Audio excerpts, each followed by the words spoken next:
Obrigado, Edson. Boa noite a todos. Na realidade, boa tarde ainda. São 5 horas. Bom, é uma grande alegria a gente, nessa semana em que estamos pensando, celebrando aí sobre a questão da família, podemos fazer algumas reflexões à luz da doutrina espírita sobre essa ideia do parentesco, da filiação.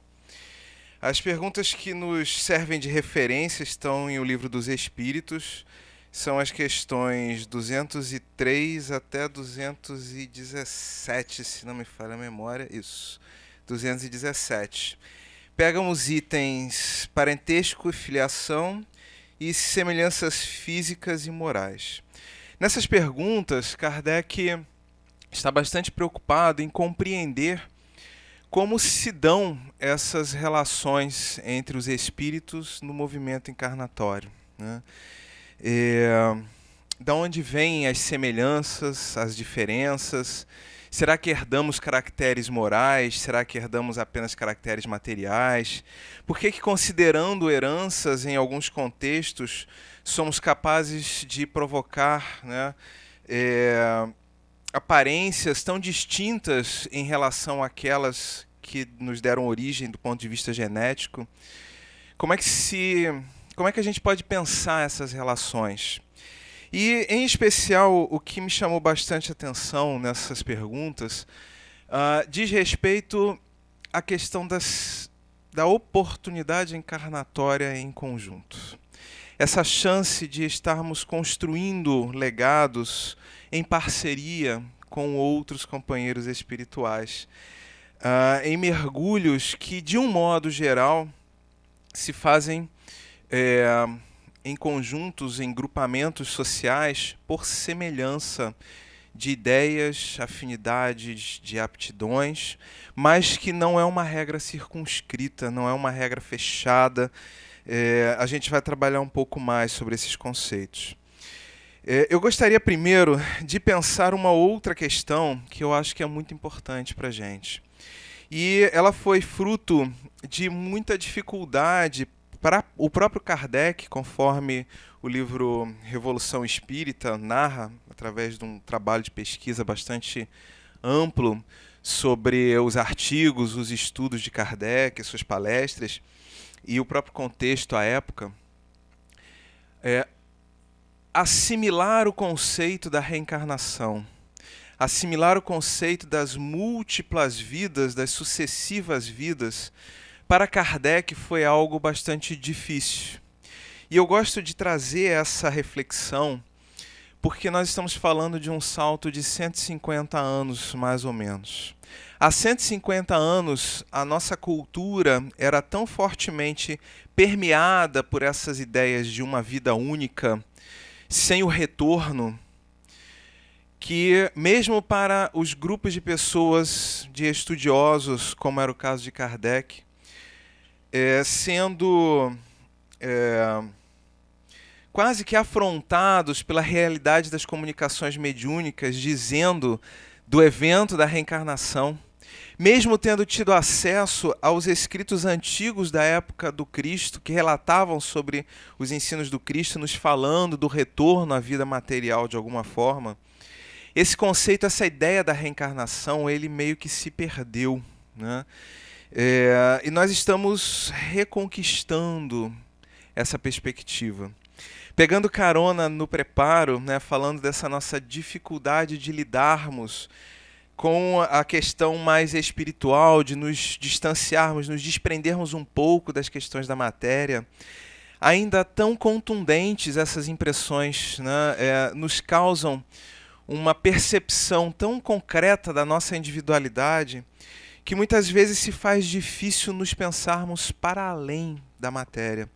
Às vezes se torna difícil pensarmos que antes desta vida que estamos tendo, vivemos outras oportunidades encarnatórias e precisaremos ainda de várias outras até sermos capazes de ampliarmos os nossos conhecimentos acerca da divindade, acerca de nós mesmos, acerca da vida espiritual e efetivamente nos capacitarmos a fazermos as escolhas morais mais adequadas, mais próximas, que nos coloquem mais próximos de um cenário de felicidade. Então, em termos de sociedade, em termos de história da humanidade, talvez nós ainda estejamos lidando com uma quebra de paradigmas muito forte. E nós vemos isso nessa ideia firme que muitos de nós trazemos sobre a defesa da nacionalidade. Sou brasileiro a qualquer custo, né? Ou sou americano, essa coisa do patriotismo extremamente exacerbado em algumas culturas.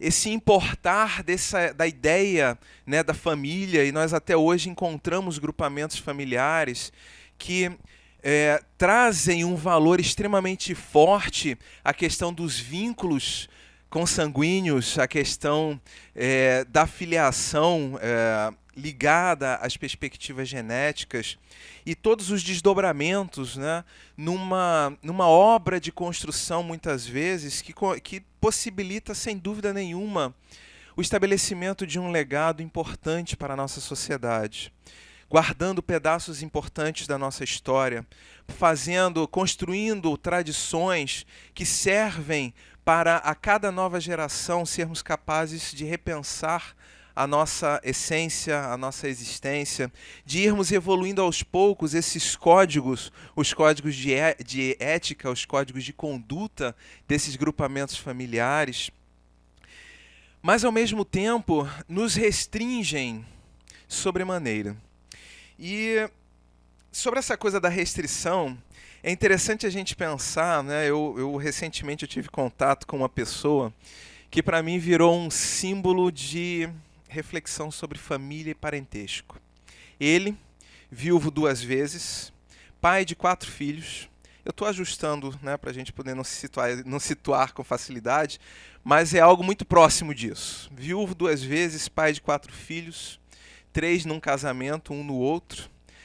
Juntou-se com uma outra pessoa, agora recentemente, que já havia passado por 3 divórcios, trazendo um filho de cada casamento. Façam as contas. 7 crianças e adolescentes, vindos de relações, de núcleos familiares distintos, tendo um pai ou uma mãe em comum, convivendo numa mesma casa, com o desafio de perceberem-se como família, porque aquele homem e aquela mulher decidiram juntar os trapos, como eles dizem. E eu acho que isso é bastante icônico, porque é talvez uma das grandes figuras da nossa sociedade hoje. Essa multiplicidade, né, essa facilidade com que nós nos juntamos e nos separamos, talvez até fruto do aumento da nossa longevidade, porque afinal de contas, como dizia ainda outro dia, um casamento para sempre, numa vida curta de mais ou menos 40 e poucos anos, talvez seja muito fácil. Casar aos 16, 17, viver até os 40 e poucos, casar para sempre é fácil. Agora, casar por volta dos 25, 26 e viver até os 80, para sempre casados, torna-se um desafio de convivência, um desafio extremamente intenso. Porque, primeiramente, não estamos acostumados, a nossa sociedade agora está aprendendo a se pensar enquanto uma sociedade longeva. Pensar o casamento, pensar as instituições nessas relações, então naturalmente nós vamos fazendo ajustes e naturalmente as relações se dissolvem, outras se estabelecem num fluxo natural que traz consequências como essa, dos 7 filhos que precisam de uma hora para outra perceberem-se como uma unidade familiar, com os gostos mais variados vindos de cada um dos casamentos e dos núcleos familiares por que passaram, a tal ponto das discussões, porque afinal de contas, qual é a música que se pode escutar em som alto dentro de casa? Porque até isso vira um grande desafio. Parte da casa tem uma cultura da música clássica, outra parte do funk, a outra do sertanejo universitário. E como estabelecer um ritmo de vida pacífica e como se pensar em família se no final das contas, não há mais vínculos consanguíneos entre a maior parte daqueles membros. Esses são os nossos desafios. E aí, conforme esse colega nos dizia, que é muito interessante, ele falou assim, a fulana, a filha da companheira dele, parece mais irmã do João, o filho dele, do que o próprio irmão dele. Tamanhas as semelhanças, tamanhas as familiaridades com que eles têm, né, com que eles trazem de gostos, né, embora o outro irmão do João seja gêmeo. Mas parecem duas criaturas totalmente diferentes, que foram criadas em culturas diferentes.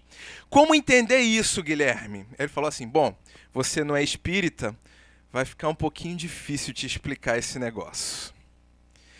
Mas a base para esse entendimento reside exatamente nessa percepção que Kardec nos traz, nessa pesquisa que ele faz sobre a questão do parentesco.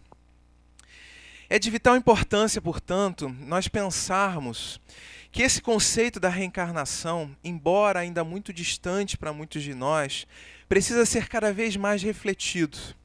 E a dificuldade de refletirmos esse conceito, ela é tão forte que nós chegamos mesmo a distorcer as ideias do próprio Cristo, nós enquanto sociedade planetária, para não termos que lidar com este fato concreto.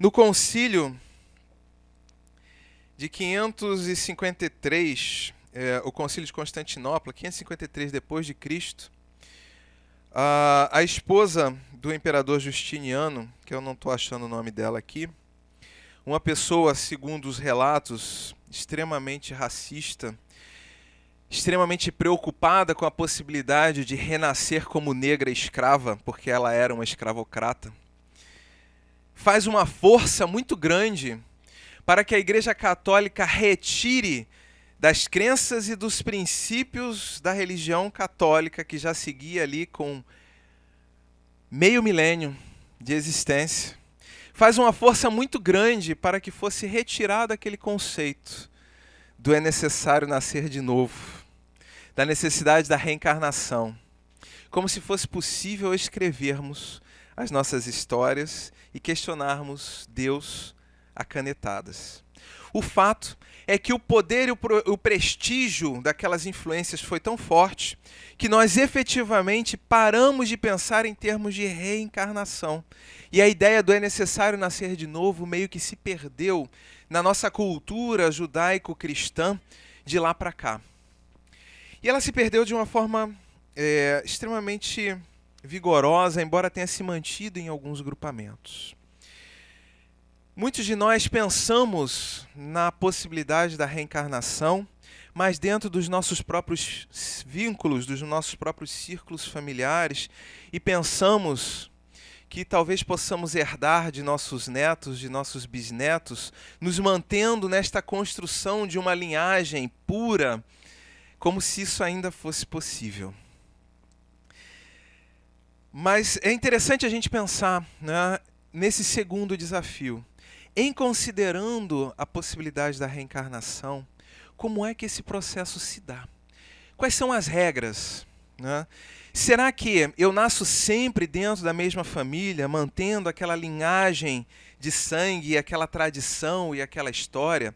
Será que essas histórias se misturam? Será que eu posso vir em um outro país? Será que eu herdo características morais? Será que a minha força espiritual é tamanha que eu consigo impor mudanças apesar de determinados códigos genéticos herdados de meus pais? São questões que até hoje são objeto de nossos estudos, né? E a doutrina espírita procura lançar luzes sobre isso.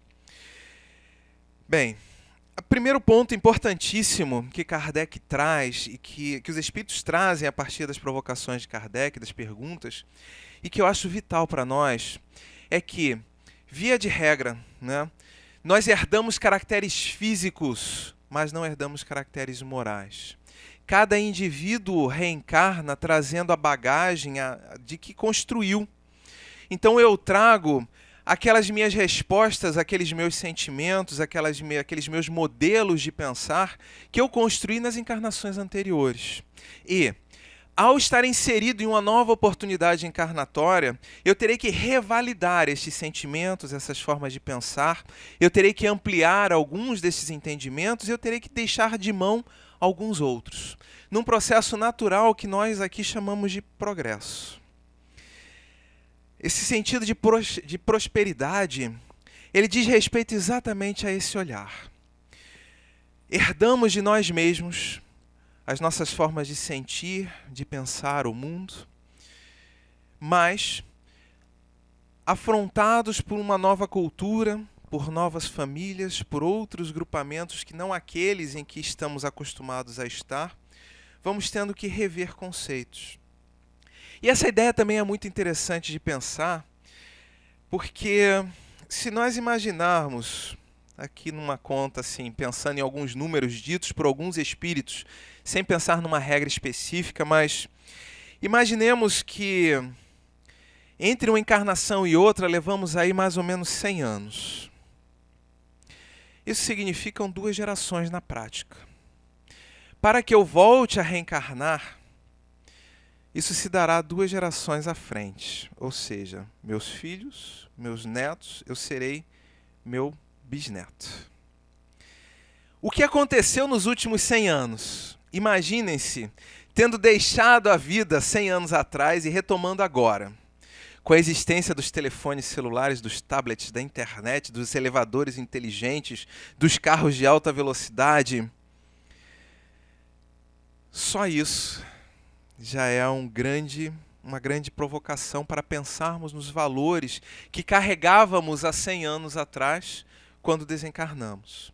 As formas de vermos o mundo necessariamente precisarão passar por mudanças, porque este mundo também mudou ao longo desse período em que estivemos ausentes daqui. Um outro contexto interessante também é que nós não estamos presos a uma mesma nação. Nós não estamos circunscritos a um país. Na realidade, nós não estamos circunscritos nem mesmo a este mundo. Estas reencarnações podem se dar em mundos diferentes. Pode ser que estejamos hoje convivendo, inclusive, com espíritos que andaram encarnando em outros planetas e que estão chegando aqui para dar um gás diferente, com outras formas de pensar. A gente tem algumas pistas importantes quando a gente vai olhar para o livro A Caminho da Luz, quando ele nos fala dos espíritos que chegaram aqui no momento em que nosso planeta estava passando por uma virada importante em termos de propósitos, em termos de proposta para os espíritos. E estes espíritos chegaram com um grau de intelectualidade extremamente elevado e um grau de moralidade ainda bastante questionável, embora superior aos dos espíritos que já estavam encarnando por aqui. E chegam com um olhar de mundo diferente, com conceitos de beleza diferentes, tendo que repensar as suas realidades a partir daquele movimento tão diferente do que estavam acostumados. Eu fico pensando, é mais ou menos como se de uma hora para outra nós fôssemos sequestrados e tivéssemos que passar o resto de nossas vidas em alguma tribo subsaariana lá na África, onde não tem luz, onde os animais selvagens estão à nossa volta, onde a comunicação é difícil, e de uma hora para outra teríamos que repensar as formas de nos manifestarmos, embora levássemos conosco os nossos conhecimentos, mas não a possibilidade de manifestá-los de forma plena. Multipliquem isso por umas 2, 3, 4, 5 mil vezes, e é talvez a sensação que esses espíritos chegaram aqui, mas trazendo um impulso diferente. Trazendo um impulso, encarnando naqueles grupamentos familiares primitivos, com um olhar de mundo diferente, provocando mudanças na forma do mundo se pensar, mas também sofrendo influências deste mundo e tendo que repensar questões. Obviamente, todo esse desenvolvimento intelecto-moral forçou mudanças genéticas, mudanças biológicas, porque nós sabemos que a nossa força espiritual imprime no processo de divisão celular as nossas marcas. Então, possivelmente, respeitadas as regras da genética, respeitadas as regras da biologia, de alguma forma essas forças espirituais foram escolhendo determinadas condições mais propícias para determinados aspectos, em detrimento a outros, e foram gerando diferenciações.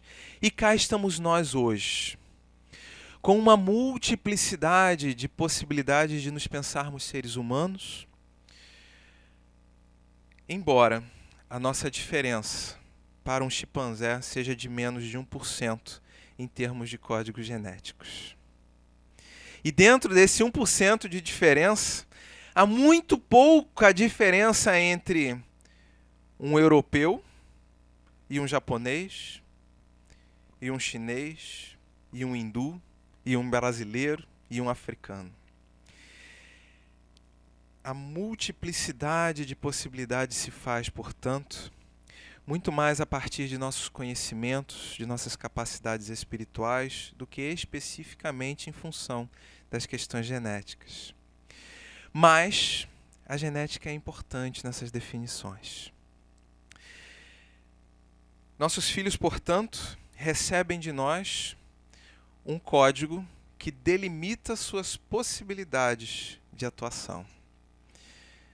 Mas tem um campo de criação, de transformação extremamente grande e que parece que se multiplica cada vez mais à medida em que nossas inteligências se desenvolvem, os nossos conhecimentos se aperfeiçoam e nos tornamos cada vez mais aptos a realizarmos operações de ajustes nestes códigos genéticos, eliminando doenças, determinando alguns caracteres genéticos específicos, dando uma reorganizada futuramente para que possamos ter encarnações bem-sucedidas, não mais de 80, 70 anos enquanto expectativa de vida, mas talvez atingindo a minha meta tão sonhada dos 150 anos.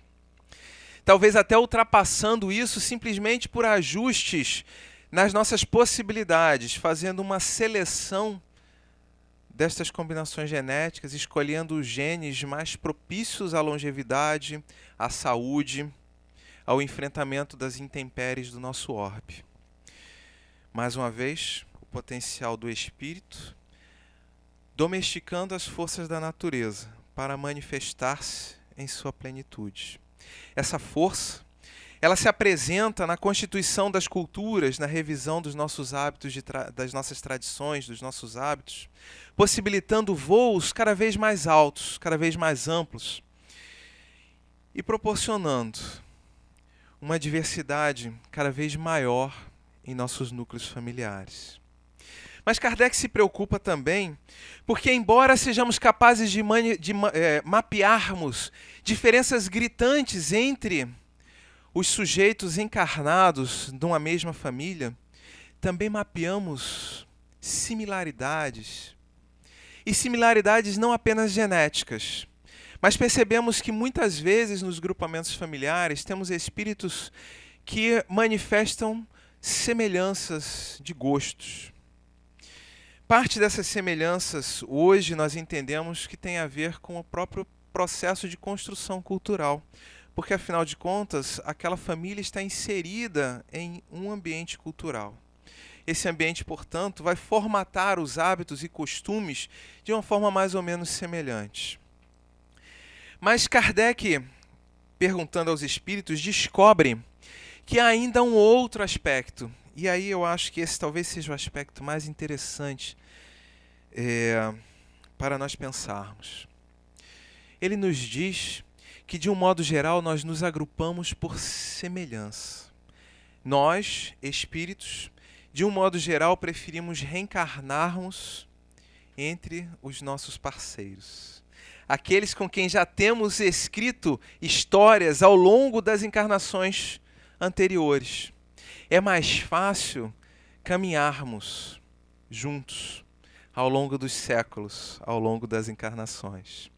Esse dado ele é muito interessante, porque muitas vezes a gente diz assim, eu não pedi para nascer nessa família. Mas aí a gente olha e percebe assim, rapaz, mas tem uma semelhança tão grande entre eu e aqueles com quem eu não gostaria de estar entre. Não deve ser por acaso. Que histórias, que sabores e dissabores já teremos construído. Eu gosto de pensar isso de uma forma diferente. Imaginem-se, hoje, sendo eleitos presidentes de uma grande empresa e tendo que geri-la. Naturalmente, nós vamos nos cercar de assessores, diretores, gerentes e coordenadores que nós não conhecemos, não é isso? Que nunca vimos na face da terra, com quem não temos familiaridade nenhuma. É assim que funciona normalmente? É exatamente o contrário, né? De um modo geral, a gente tem que tomar cuidado até mesmo para que não geremos o nepotismo à nossa volta. Porque tendemos a circular em torno daqueles com quem já estamos acostumados. Eu já sei mais ou menos como fulano pensa, como Beltrano pensa, eu gosto do jeito do ciclano, então eu vou me cercar dessas pessoas, eu vou me cercar destes com quem eu já tenho algum tipo de contato, com quem eu compartilho ideias, porque assim ficará mais fácil de gerir este grande empreendimento. É ou não é assim que funciona, mais ou menos? Agora imaginem-se tendo que gerir este grande empreendimento chamado reencarnação, em que seremos afrontados por desafios gigantescos, que poderemos sair bem-sucedidos ou nos afundarmos muito, de acordo com as nossas escolhas, que estamos escolhendo um plano audacioso, com muitos riscos de falha, que precisarão contar com muitos pontos de apoio, com muitas instituições que nos apoiem, com muitos amigos que nos conheçam, que saibam de nossas necessidades. Quem escolheríamos para este mergulho encarnatório? Espíritos desconhecidos ou aqueles com quem já temos convivido? Esse sentido, que se faz muito importante na hora em que nós vamos pensar em termos de família. Porque pode ser que nós nos sintamos muito mais acolhidos, aconchegados na família do vizinho do que na nossa própria. Isso pode acontecer. Mas, de um modo geral, os Espíritos nos dizem que nos reunimos pelas nossas semelhanças. E aqui eu gosto de fazer uma parte, porque semelhanças também não significa apenas os amores construídos. Imaginem, eu e Edson lá no mundo espiritual, brigando sobremaneira. Vivemos um procurando o outro para brigarmos o máximo possível. Ora eu tentando me vingar do bullying que ele fez, ora vice-versa. Na hora que eu precisar reencarnar, quem é que vai acabar vindo comigo? O Edson. Porque ele não vai largar o osso, ele vai estar ali próximo para continuar aquele sentimento de briga, né? Ou ao contrário. Porque, afinal de contas, eu estou tão acostumado a procurar e perseguir o Edson, na hora que eu descubro que ele está reencarnando, mas não vai. Você não vai? Não, faça assim não vai se livrar de mim não. Eu vou lá, eu vou atazanar ele, eu vou lá perturbar ele. E aí, na hora que está se estabelecendo uma nova oportunidade encarnatória, adivinha quem são aqueles que estão mais aptos a reencarnar? São aqueles que estão mais próximos daquele papai, daquela mamãe, naquele momento em que é possível que haja o evento chamado concepção. Essa força pode ser de ódio, essa força pode ser de amor, essa força pode ser também pela semelhança de ideias. Imaginem 2 vascaínos doentes, torcendo intensamente pelo Vasco, e que decidem torcer junto com o companheiro que está lá encarnado, e depois do jogo de futebol esse companheiro sai com a namorada.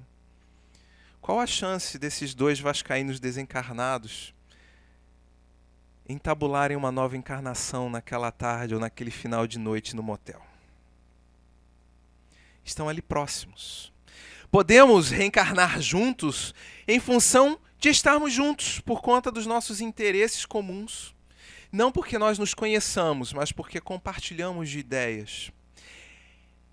Esse é um conceito importante para nós. Nossos grupos familiares se fundam, portanto, na sua maioria, a partir dessas semelhanças, a partir dessas congruências de vivências no campo dos sentimentos, sejam eles positivos ou negativos, mas também nos campos daqueles nossos interesses. Os Espíritos nos dizem também que, por vezes, temos aquele que parece que nem é filho daquela família. Pensamentos distintos, outra forma de ver o mundo, não mantém sintonia nenhuma com aquele grupamento e a gente se pergunta realmente se foi adotado. Vejam a força que as ideias nos trazem sobre a questão do parentesco genético.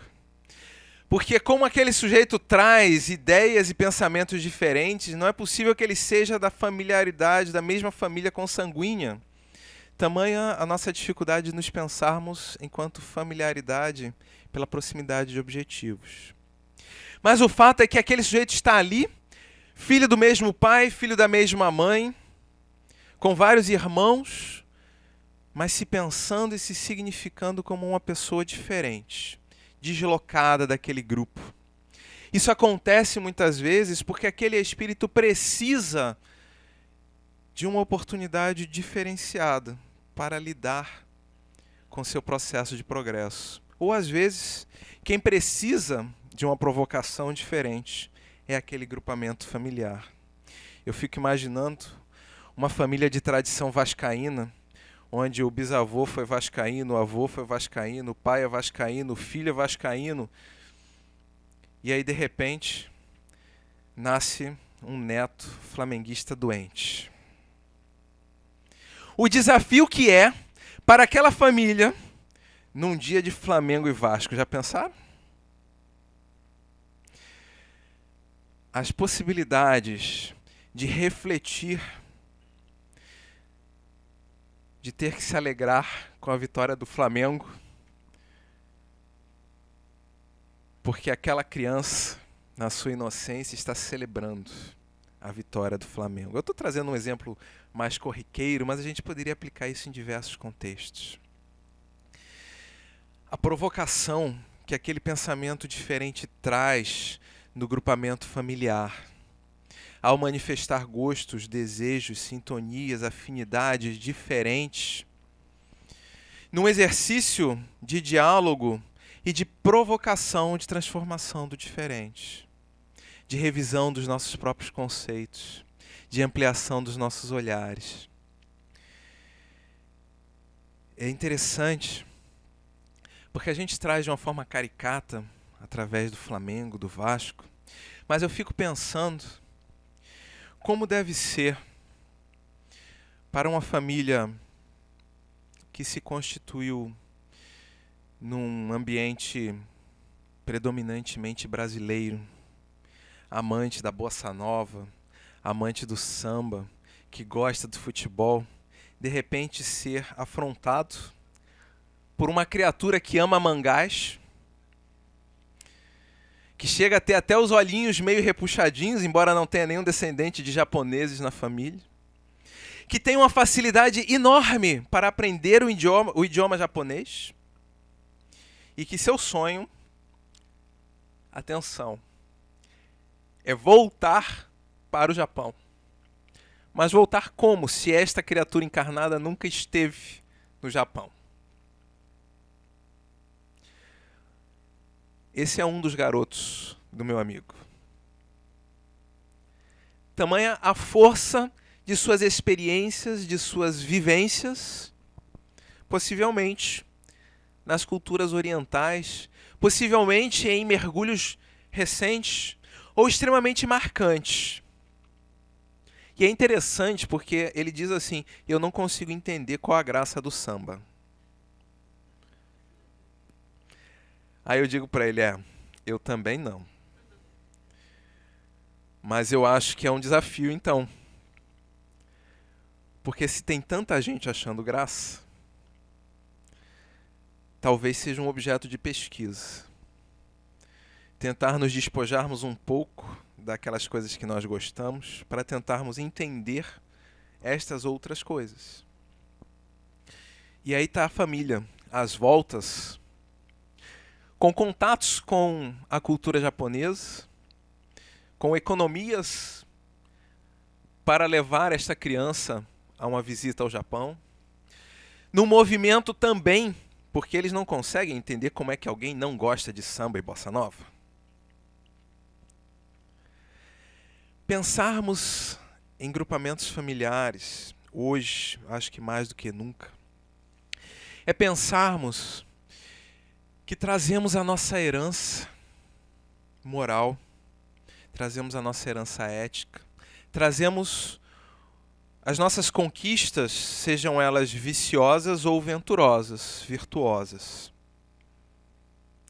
E a todo tempo, na encarnação em que nos encontramos, vamos tendo oportunidade de revalidar aqueles conceitos, de ampliá-los, de transformá-los a partir do contato com o diferente, que se faz muitas vezes com o apoio daqueles que nos são caros, daqueles que estão próximos de nós. Mas é preciso que neste mergulho estejamos realmente dispostos a nos pensarmos como uma família, mesmo quando não tratamos de uma família consanguínea. Nossa sociedade hoje reconhece a igualdade de direitos entre filhos naturais e adotivos. Nossa sociedade hoje começa a ter que se pensar de formas diferentes para podermos lidar com estes contextos das brigas entre irmãos de casamentos diferentes, até mesmo da conciliação de agendas, porque muitas vezes não é possível fazer um programa com a família toda, porque a família toda tem as questões das guardas compartilhadas, dos fins de semana cruzados, e dificilmente consegue se encontrar os 7 filhos na mesma casa no mesmo fim de semana. É necessário uma programação especial, é necessário um planejamento efetivo para que nós possamos vivenciar a riqueza e a plenitude daquilo. Ou, como diz o meu amigo, levanta as mãos ao céu, porque como não estão os 7 juntos durante o final de semana, a casa fica mais tranquila. Menos brigas, menos oportunidades.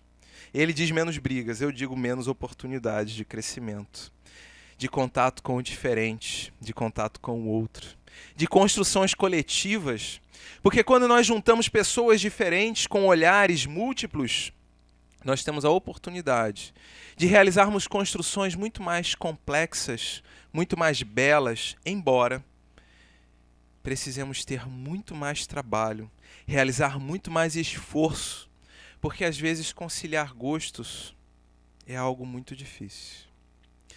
Pensarmos nestas questões da parentela é considerarmos a família, seja ela como tivermos sido capazes de montar, independente da sua definição individual de família, é pensarmos que este núcleo, por mais adverso que possa parecer, é um cadinho de diversidades, onde podemos ampliar os nossos olhares, desconstruirmos alguns conceitos antigos e ampliarmos o nosso sentido de humanidade. É um pequeno laboratório, onde aprendemos a conviver, onde aprendemos a amar, aprendendo principalmente a respeitarmos o diferente, a de respeitarmos essa diversidade que se constitui de uma forma cada vez mais contundente em nossa sociedade. Estamos vivendo tempos de diversidades gigantescas. Homens e mulheres atravessam oceanos procurando oportunidades de trabalho. Pessoas, famílias inteiras saem de suas terras natais por força das questões políticas, procurando abrigo em outras nações, afrontando culturas, afrontando tradições, provocando as academias, obrigando modificações na forma de pensar.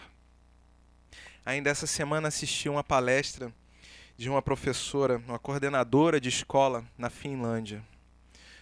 A menina dos olhos em termos de educação mundial. E a coordenadora dizia dos desafios que se apresentam porque eles aprenderam a fazer educação para os finlandeses. E agora, com tantas culturas diferentes chegando ao país e tantas demandas diferentes, é necessário reaprender o ensinar. É necessário reaprender a escutar, é necessário repensar as formas de ensinar, de trabalhar em grupo, porque as demandas são diferentes. Essa percepção dela é a mesma que vivenciamos em nossos grupos familiares. Quando mesclamos tanta diversidade, quando nos propomos a pensar não apenas circunscritos na questão genética, na questão da cor, na questão da raça, na questão da etnia, quando nos propomos a pensar de uma forma múltipla, de uma forma ampla, de uma forma abrangente. Fica esse nosso desafio. Entendermos que, de alguma forma, se estamos reunidos com tanta diversidade genética, muitas vezes em grupamentos familiares que não são os nossos consanguíneos, estamos ali, porque de alguma forma há uma convergência de objetivos, há uma convergência de sintonias, de afinidades, que nós possamos olhar com gratidão para esta perspectiva e fazermos a nossa investida para que nossos grupos familiares sejam cada vez mais coesos, apesar das diferenças, para que estejamos cada vez mais abertos a lidarmos com o outro que traz as suas necessidades específicas, para que assim possamos ressignificar as perspectivas da tradição sobre uma ótica do atendimento às necessidades espirituais de cada um daqueles ali presentes. Possamos plantar mais tempos de tolerância a partir destas questões que Kardec nos traz, pensando-nos não mais como uma pequena tribo ou aldeia circunscrita em um pequeno país na Idade Média, mas como cidadãos universais, cidadãos de um mundo que transitam buscando oportunidades de crescimento. Paz e bem a todos.